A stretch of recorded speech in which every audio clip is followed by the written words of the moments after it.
Hello everyone and welcome to our customer showcase. Today we're featuring O'Shea Builders. They are running a fantastic onboarding program that we wanted to tell you all about. And I'm pleased to be joined today by Tess Fialka, who is the Director of Employee Development and Engagement at O'Shea. We anticipate presenting for about 30 minutes today, and that'll include 5 minutes of question and answer time for you at the end. So please make sure you write down your questions and have them ready for us at the end of the presentation. We're excited to hear them. I'm Kira Fickenshire. I'm a Customer Success Manager here at Cronus, and I'll be starting off today and then passing the reins over to Tess in a little while. So to start out, we just wanted to give you a little bit more information about what employee onboarding is looking like on the scene today.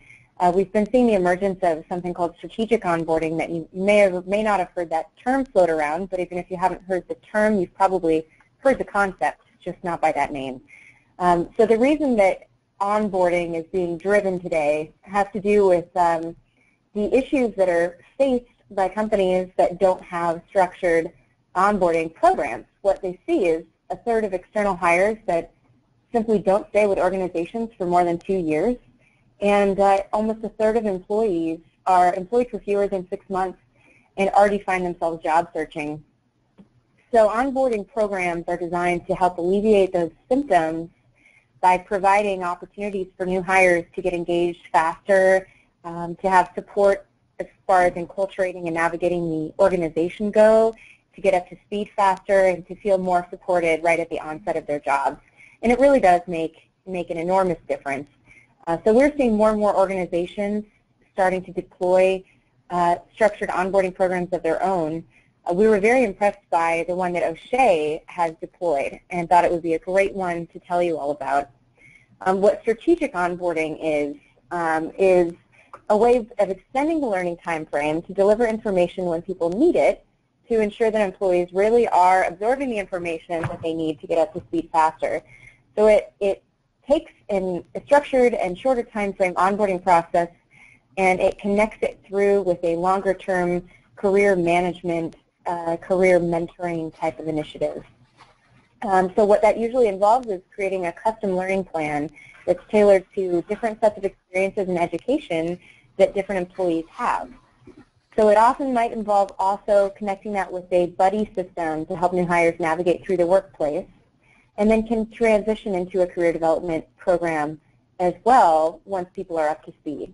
O'Shea has done exactly this with a onboarding program that is highly tailored, specific, and job-oriented on the skills and techniques people need for the roles they're taking on at O'Shea. And then there's also a transition over to a career development program that she is running as well. So without further ado, we're so excited to have Tess here today, and I'll go ahead and turn it over to you, Tess, to give us some background on your program.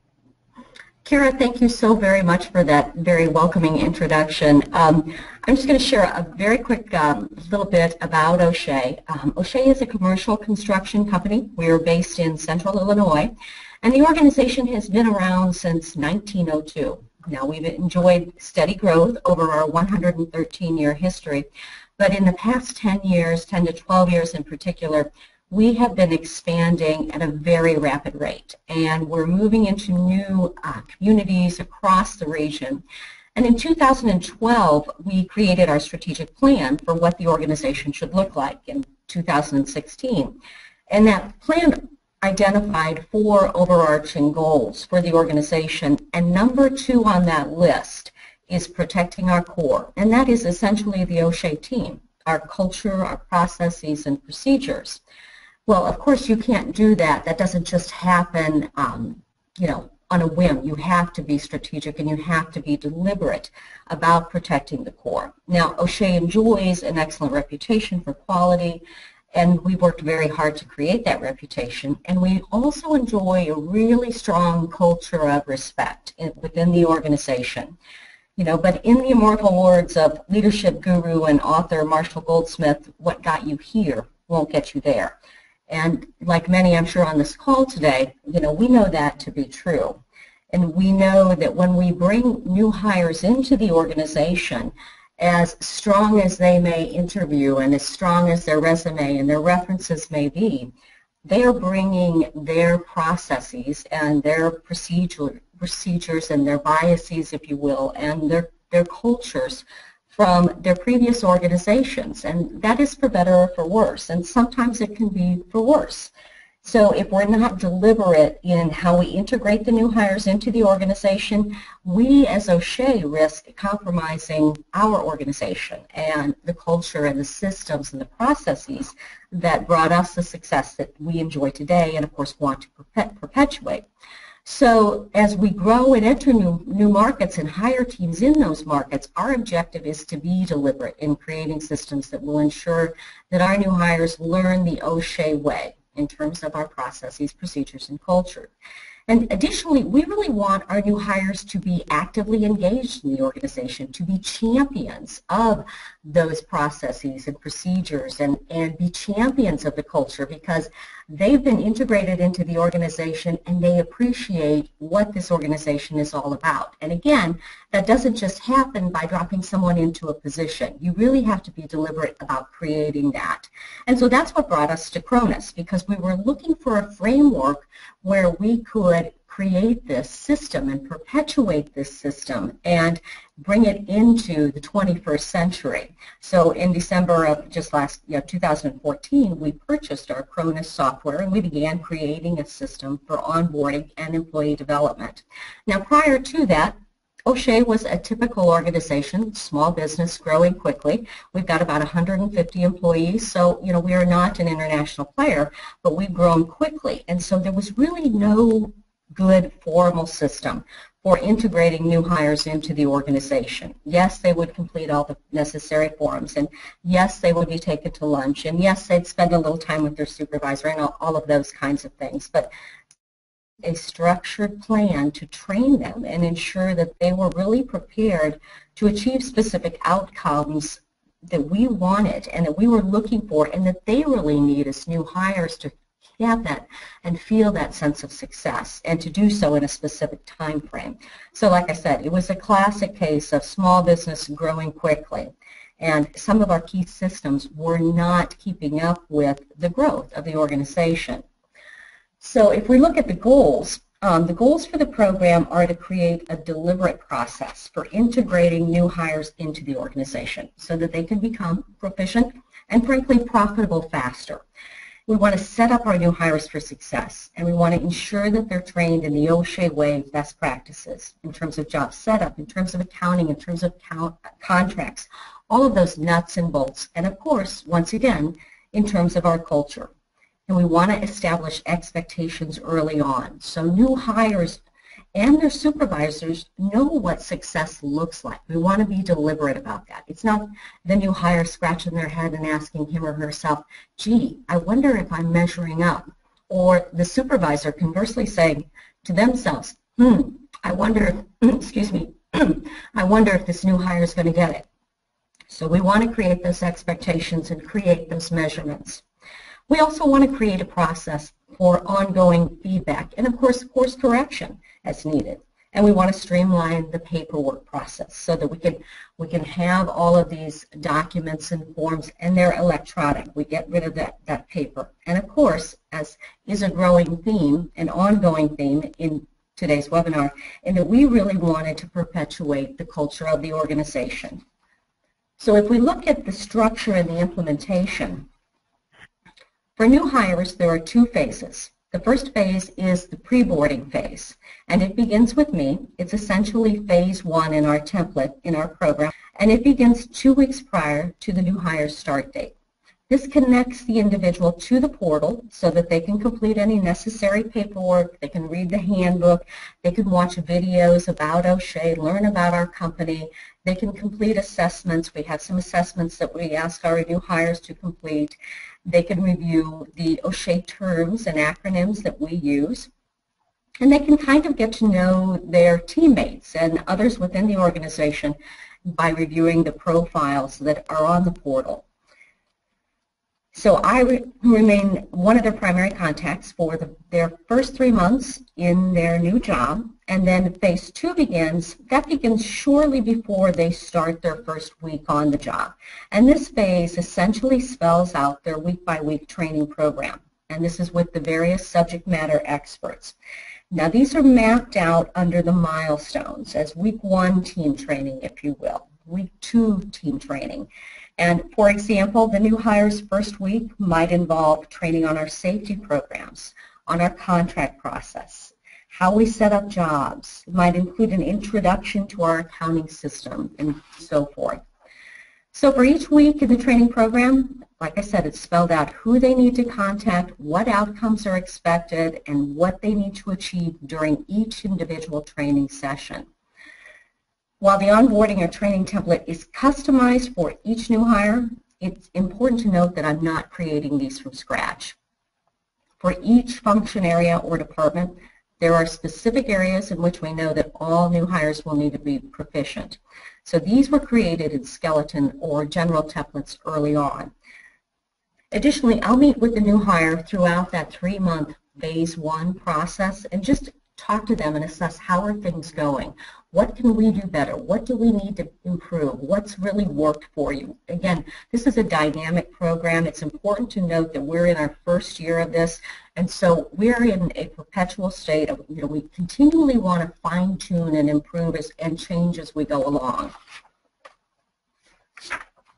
So let's look at career development. Now, once the new hire completes the onboarding process, they're integrated into our employee development program.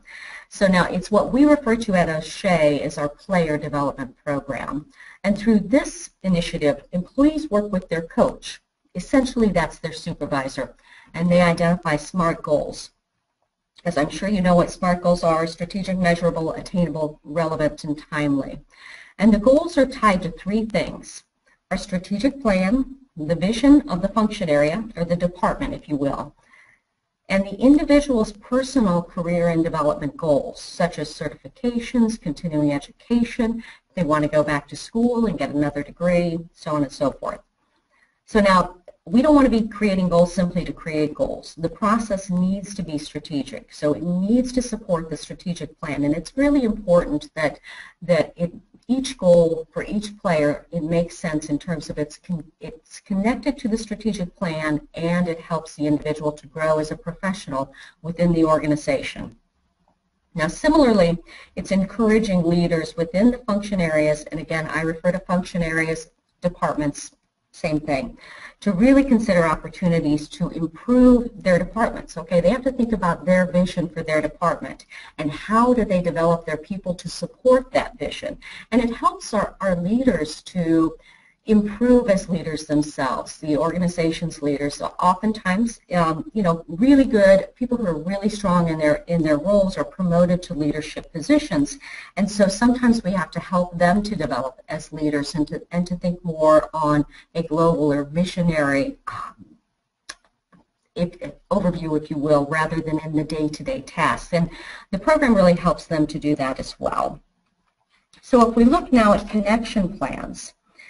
In the onboarding program, we create mentoring connection plans, and in the player development program, we create coaching connection plans. Now, the mentoring connection plans are designed to ensure the new hires complete training on specific processes and procedures. These are, again, primarily milestone and task-driven. The employee development connection plans are focused on specific goals. So these are goal-driven, in that the goals are mapped out and driven by specific action steps. Those action steps are spelled out in the tasks.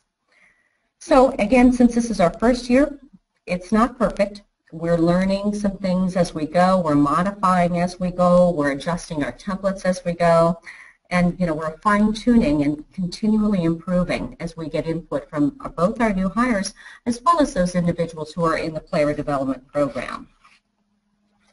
So if we want to look at the program results, we have been very fortunate in that, generally this is being embraced very well. And the percentages are nice. We're pleased with those. But what's really important in our organization, of course, is Number one, that new hires feel that they are truly set up to succeed, that they become champions of the culture, the processes, and the procedures. They're not just left to figure it out. And number two, the O'Shea team understands the value of the onboarding process and supports it. You know, whether these are subject matter experts, whether they're in leadership, or whether, you know, they might just, you know, happen to have occasion to connect with the new hire. Now, as far as using Cronus for employee development, this has allowed us to get goal plans out of the electronic files and in front of the employees, and so that we are actively, truly developing them. These aren't just, oh yes, goals we create at the beginning of the year, but don't really revisit them. So the program allows us to keep them in front of the players, just like the onboarding process helps us to make sure we're tracking where our new hires are. And I'm going to turn it back over to Kira with that. Let's move on to Q&A.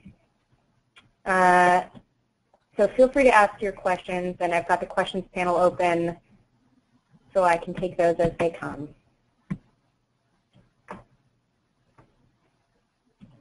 And feel free to ask a question about if there was just a piece of something Tess mentioned that you would like her to repeat or something that you might have missed. Any and all questions are totally appropriate.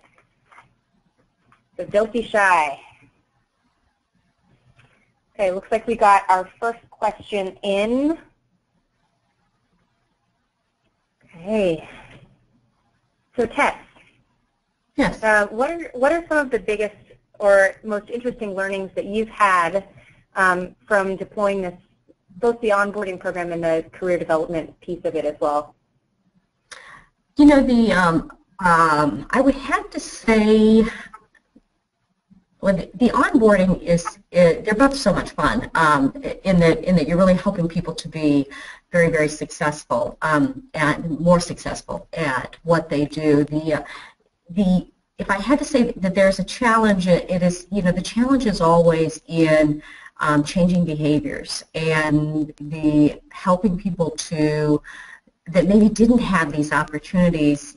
I joke that, you know, I work with a fair number of baby boomers, and, you know, baby boomers were sort of thrown into the deep end of the pool and expected to swim. And so I can't tell you, one gentleman, he always says when we have these conversations about, you know, the onboarding and what we're working toward and so on and so forth, he says, I just so wish someone had done that for me. And I think it really speaks to how our workplace is changing, in that it's so important that we set up our existing people and our new hires to succeed.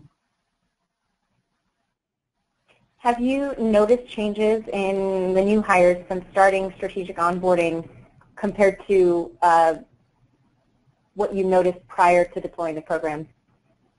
Oh, most definitely. There is, in fact, we have a situation in which before we launched the onboarding program, we hired. And the difference in where that individual is and where those who came on board after the onboarding program, it's night and day. So there's no greater testament to this working, and so we're going back now and sort of reboarding this individual. That's great. And did you might have mentioned this earlier, but does your onboarding program cover pre-boarding prior to the employee's start date, and how do you handle that? Yes, they are brought into the system, if you will, pre-boarded 2 weeks prior, in that we set them up with an O'Shea email address so that they access the system through their O'Shea email address, and then they can begin to become familiar. They can, you know, complete the assessments as time allows. They can review the handbook as time allows, and then their first day is not spent filling out forms. By then they've got their forms already completed, and they can, you know, hit the ground running and really get into more substantive learning and meeting people. Awesome. Well, thank you so much for sharing all of this with us today. It looks like we're just about out of time, so I just want to thank everyone for attending. We will be following up with our free ebook via email. And if you have more questions that come up later, please do reach out either to your customer success manager or to our support portal or email, questions to us at webinars@Coronis.com. All kinds of ways to reach out, and we love your questions and love to talk to you about how onboarding can work for your organization and how it might look different.